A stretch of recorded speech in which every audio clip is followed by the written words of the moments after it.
Frocks and Frolics, and I want to introduce you to my updated version of the kitty dress, which is right here.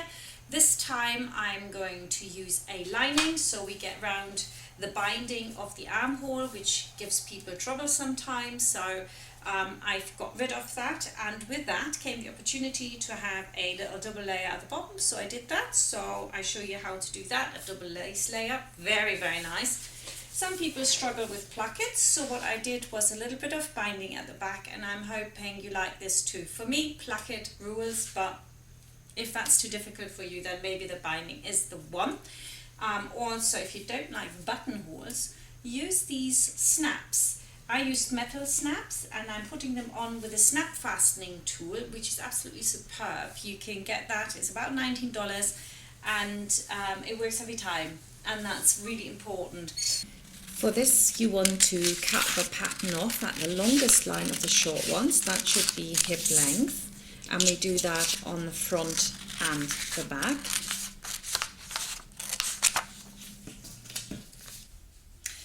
Right, so let's get started with the cutting out. People always say, can you show the cutting out? So I will do that.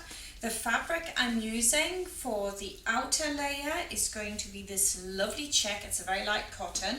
Underneath it, I'm going to use another light cotton. That's going to be my lining. I also use the white to line the yoke, and this goes on the outside. Now, what's really important is that you use some interfacing, iron-on interfacing for the yoke, and for the armhole we want to use stay tape, so that's a little bit different to what I usually do.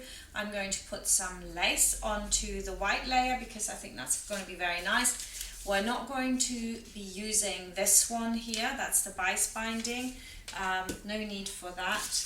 For the simple version, we're only going to need the yoke and the front and the back. And then we're still going to use this, but we're not going to cut two of these. Instead, what we're going to do is kind of put them together, and we're going to cut one long one. So let's get started by laying out the first top layer. When you're cutting out, I'm creating a fold on either side of the fabric. So you fold it in, but only so far that you can put your pattern piece on it, like you can see here. And then when you're cutting out, make sure that you are exactly on the fold. You can also pay attention here to where this edge hits your check. And make sure that it lies in exactly the same position. So you could say on the red there, on the red here, and then my checks will be in exactly the right position, and they will line up with each other. Of course, if you used something different to a check, then you don't have to do that. If you have something with a direction, make sure that you flip one of the pattern pieces over while you're cutting it, so both of them go the same direction. And then you've got a massive amount in the middle to cut your stuff out, even a bias strip like this. This is much more economical than doing what people normally do, is move it straight to the center. That's actually also on my cutting out plan. You can do it like that, but I like to save a lot of fabric. And my other bit is, and this is what's going to make it a little bit easier for you guys, we're going to cut a long strip, so just put these on top of each other. Do not cut in this corner here because we're not doing that. In fact, I don't need these either now because I can just use my check to cut along here. Now I've cut these, I need to mark them as well before I cut my inner layer. So you mark the shoulder point. That's quite an important one to do. And this is my back, so nothing else here. On the front, you mark the shoulder point again, there, and it's on the fold, so I'm also going to mark the center of my front. That's done. In the front here, I'm going to put a pleat, so I'm going to mark this here. If you were to gather, you need to gather from this point on. Center on the front should be marked 2. So I can take my pins out now because I need this pattern again. Here on the back, we also need to go and cut down the slit. So I'm going to cut this open. My lining, I'm cutting exactly the same. I'm going to just place it directly on the fold here. I'm putting both of them in a row because actually I've got so much of this left over. Now for the lining, you also want to make the same snip in the front and you want to cut open the back. Then we're going to also cut the lining for the yoke, and we make sure that we snip that too, so it's exactly the same as the front. You also want to mark the center front as well.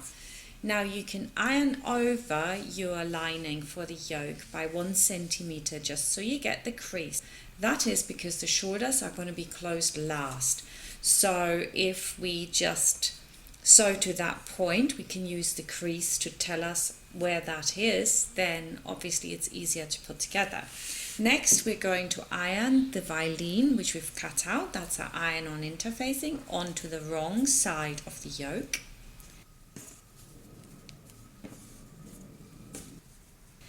Then we are going to cut back from our placket pattern the seam allowance, and we're also going to cut that out in iron-on interfacing, and we're going to iron it onto that strip that we're going to use as binding at the back. Next, with the right sides facing each other, we're going to put the front pieces together and the back pieces together around the armhole, and we're going to use the stay tape to give that support and make sure it doesn't stretch, because lots of people stretch it, and this way you can't really go wrong. We're having a 1 centimeter seam allowance as we always do, and now we're going to sew it on. Make sure that you stick to that seam allowance. You don't necessarily need it to even pin on the stay tape, you can do that as you go, just put it on without ever stretching that armhole. Sew to the end. Then we're going to cut back that seam allowance, and I'm not snipping this because it will stretch a little bit anyway, it just will do, so I want to avoid any stretch, so I'm just leaving it like that. And next we're going to understitch it. That means that your seam allowance rolls towards the lining, and then we're going to top stitch on the top while we pull the fabric apart, so about 1 to 2 millimeters. And we do that all the way to the end. It gives you a really fabulous edge as well. It looks much better and the lining won't peep out. So then we're going to give that good press and do the same on the other side, and you can see that looks quite nice. Now we're going to put in the pleat. You can do that 2 ways. You can either pleat it from the back here, and then the little box of this box pleat will sit behind like that, or you can do it the other way around. This is what I'm doing for this one, and you pleat it so the box sits on the outside. I've just sewn down there, so all you need to do is put your finger in here, flatten it down, make sure that it lies all nice and straight, and then you give it a jolly good press. And your front bit is actually ready now to put the yoke on. So where you snip the center and the center of your pleat, you put that together. You've also snipped on the side, that's where the yoke gets attached, so we can also line that one up. So you move around there and you put that on top of each other, and then pin it in.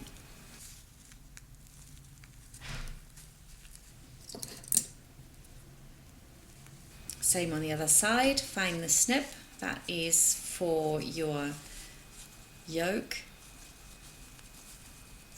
and there you go, and then you pin the rest of it in.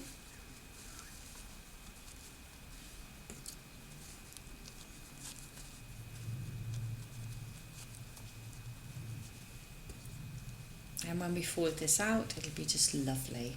Just sew around it and you get beautiful yoke. Now you can put the pins in vertical to the seam, and then you don't have to take them out, but everything has to be edge to edge for this yoke to sit really nicely, otherwise it'll just kind of gape, so you don't want that. So you need to have that centimeter seam allowance. Sew all the way to the end, making sure it's nice and flat underneath it. Beautiful. I'm going to give this a little bit of an iron actually, just so I can see whether I've made a mistake, because if you had, at this point you could change it, you know, if it didn't quite lie flat or something. Then I'm going to put the lining of the yoke on the other side, right side's facing again, so we've got lining on lining. And I do the same again. I marry up where I've got that little snip where we attach the yoke. Important is to actually pin it from the same side that you pinned the upper fabric yoke on, yeah? And then when you get to the end, you just pin it on. We're only going to sew to that crease. I would recommend that you don't fold it over, because if you don't do it exactly that centimeter, it makes it a little bit hard to finish off. So if you're not absolutely sure about that, then don't fold it. Just sew to the crease that you've got in there, and then the rest will be much easier. Pin it all in, side to side, and then of course you can sew it over the same line you've already got again, and it's done. Now we're going to cut back the seam allowance. Make sure that you do not cut all the way to the end, but that you stop where you have that 1 centimeter left over, so that we can close the shoulder last. Then you tightly roll up that center bit, because the top has to come out one of the shoulders here, just like that.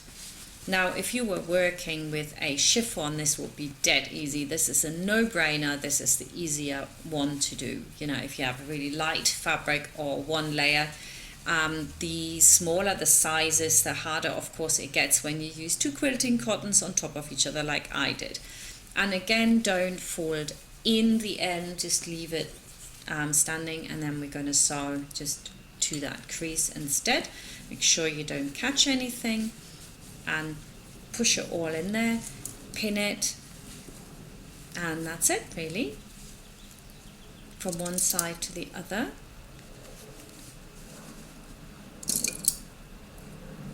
I really like this method. It gives you a really nice finish, and you don't have to top stitch anything. There is not a massive amount of hand stitching either, so very good. So get it on. Again, this would be open. We start 1 centimeter off the top so that we can turn in our lining afterwards, and also the seam. And then with a 1 centimeter seam allowance, we're quite slowly working our way around here. We're making sure that we don't catch any of the dress that's inside it. You can always go in there with a little the end of a pencil or something to just make sure you stuff it in. Make sure that your fabrics are still edge to edge. Don't let the lining slide over. It needs to be edge to edge, otherwise it will show, and that's not very good. Cut it back. And because this is the neckline, and when you turn it in, it's going to be a little bit tight. And here we're actually going to snip that to the seam in regular intervals so that there is no tension at all. On the underarm, I didn't do that because I wanted that little bit of tension. I didn't want it to stretch, but here definitely want it all flat. Pull the top out. It's really quite simple. Make sure it all lies really nice and flat. You can check your work. If it wasn't quite done right, you could always go back in. That would not be fun, but you can. And give it a very good iron, making sure it all is beautiful, perfect. Right, now we can just check our top, make sure that the armhole is the same. If you fold it around the center, it should all marry up. I like this because with this method, doing the front and the back separately, you can really check what you're doing a little bit better. Now we're going to do the back. So first we're putting the binding on, and I would suggest that you actually join the lining and the outer fabric first, so nothing can slip here if you're not an expert yet.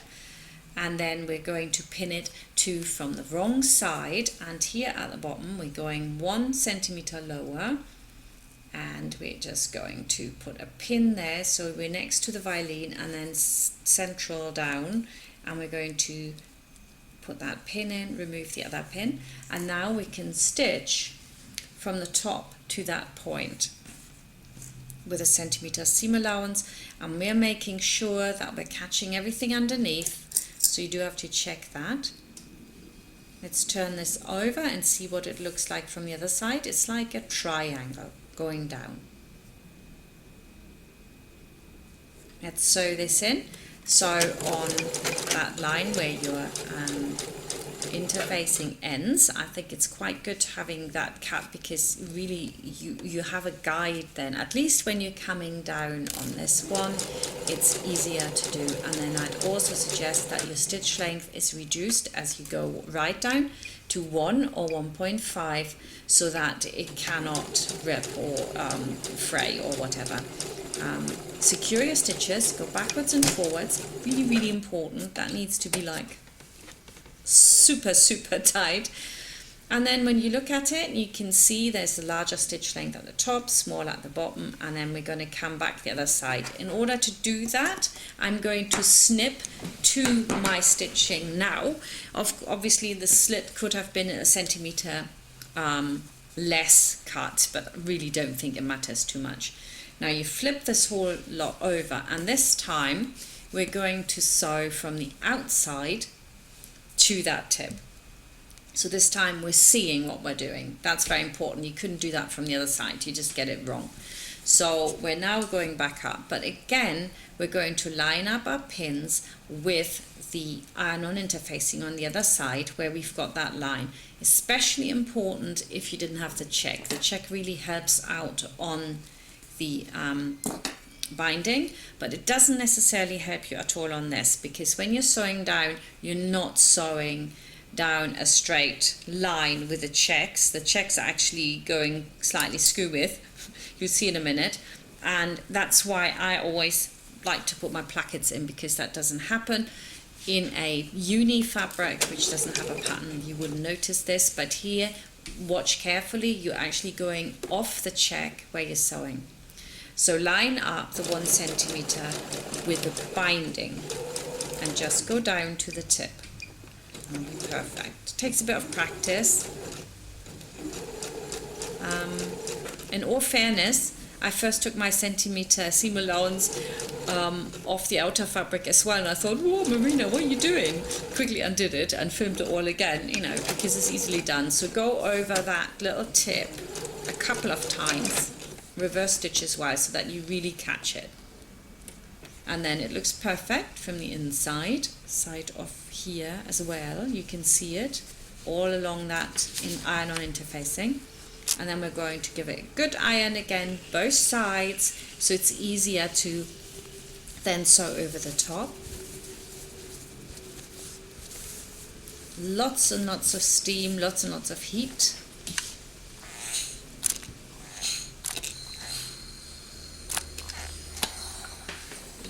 You also want to turn in the top edge now and give that a good iron. And now we're turning that in and putting it over the stitching line we've got. So it should just be over the top, you know, just like ever so slightly, so that you don't see it. And you're putting pins in vertical to the seam, and then we can stitch the whole lot down from the outside, very, very close to the edge. And then when it folds over, it gives you a really nice edge. That's going to go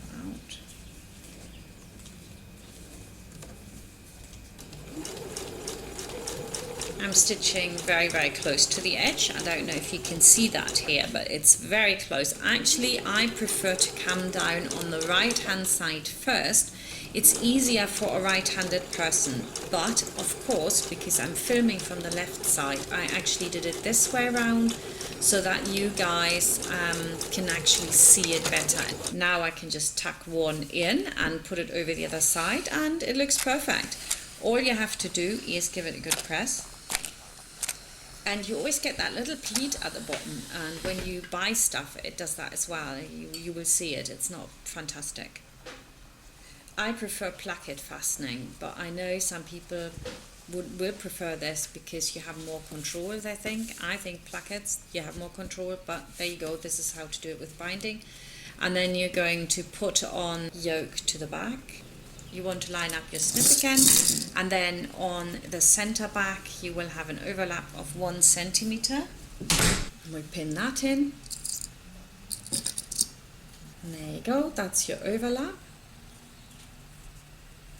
Now I'm going to sew that in, and on the other side I do exactly the same, snip to snip, but I have a really big overlap because don't forget your binding is turned in.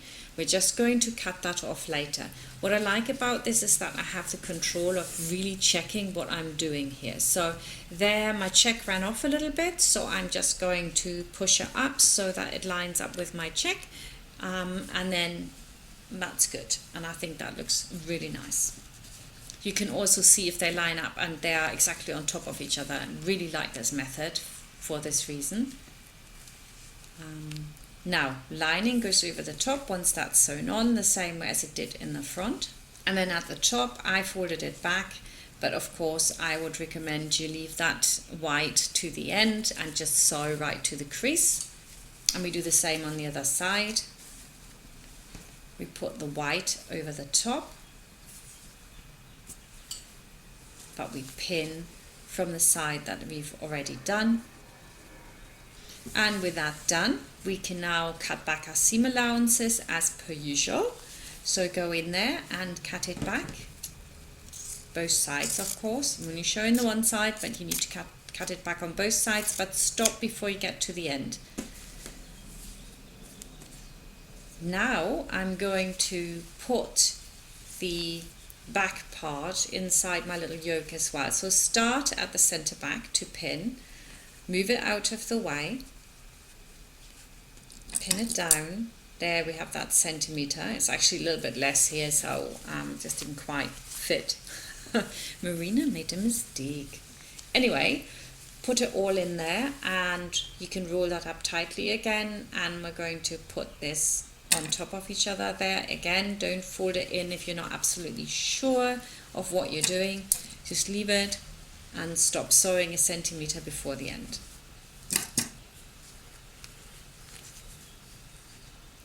And now we're going to sew this in, and once that's done we're going to cut back again. Same applies, just from where we're sewn we're cutting back, don't cut at the top, and all we have to do now is pull it out, and beautiful. If you have got a little bit of trouble here with the corner, you can just push that in with your pin, give it a press, and it'll look perfect.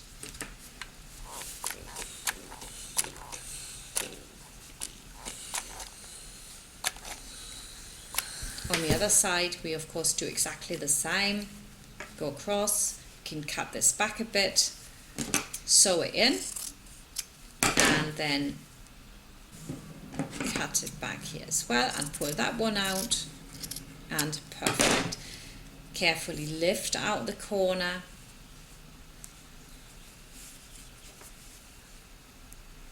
press it, and we're done really. Now comes the fun part. We're going to put in some poppers, and that is absolutely brilliant. I love this snap setter tool, and there's also a link on my website for this, and for the boys shirt I put that on. So if you look for the classic boys shirt, there's a link there, and I'm going to put it under this video description as well. Here I've got red rings with prongs, so I push those through first, one at a time actually. And then I take the under part of my snap setter tool, which has this indent, and you can push in your ring there, and then you take the positioning bar and you put that over the top, and your prongs should be right round in the center there. Then you can either put the stud or the socket over the top. Now I do it with the stud, although the instructions say the other way around, but it works for me like that. You can do it whichever way. Hammer it all down and it will be set in really beautifully. This is a wonderful, wonderful tool. And it's in. Now the one thing you have to remember is that your snap setter tool is like slightly shaped at the front, so you don't want them too tight together, because then it'll be really hard to get them in. In fact, you won't be able to get them in. So you see why in a minute. We put it again there where you've got that little round indent, put that down, put the positioning bar over the top, and now we're going to put another stud on there. And if you didn't have enough space, you can see how tight that is here, it would not work. Hammer it in and it's done. Absolutely beautiful. Now to the underside. For the first one, I'm going to put a pin in here so that I'm going to get this right, flip it all over, and then put another silver ring with the prongs facing down over the bit that you can feel. It's quite easy like that, and then push it through to the other side. The prongs really need to come through. Put it onto your snap sitter tool again, put the positioning bar over the top,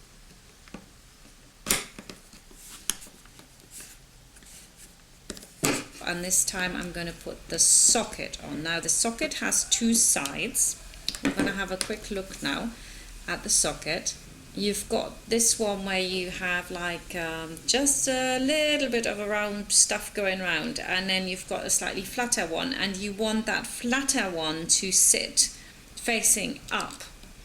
Can you see? So I always get these wrong first and have to take them back off.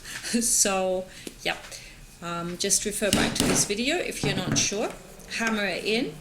And perfect, and all I have to do now is to close it, and it works absolutely fine whether you have the stud on the underside or the, you know, the top layer, which way around you want to do it is up to you. And then finally we can close the shoulder seams. This is not very difficult.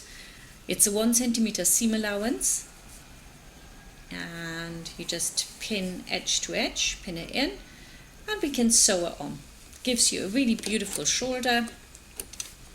Make sure you don't catch any of that lining. Now obviously yours would be loose, so you have to fold it back. Unless you've done it exactly like I do. I mean, I'm sure that some of you will do it exactly like I do here. And now is the magic happening. All we have to do is stick in the lining, if it was loose, and also stick in upper fabric. So I'm going to cut it back a little bit, so not too much though, don't go overboard here, just a little bit so it's a little bit flatter. Tuck it in and put a pin there, and then I'm going to do the same on the other side, and all I then have to do is to hand stitch those two together. And you can use a slip stitch for that, or you can do what I call the tunneling.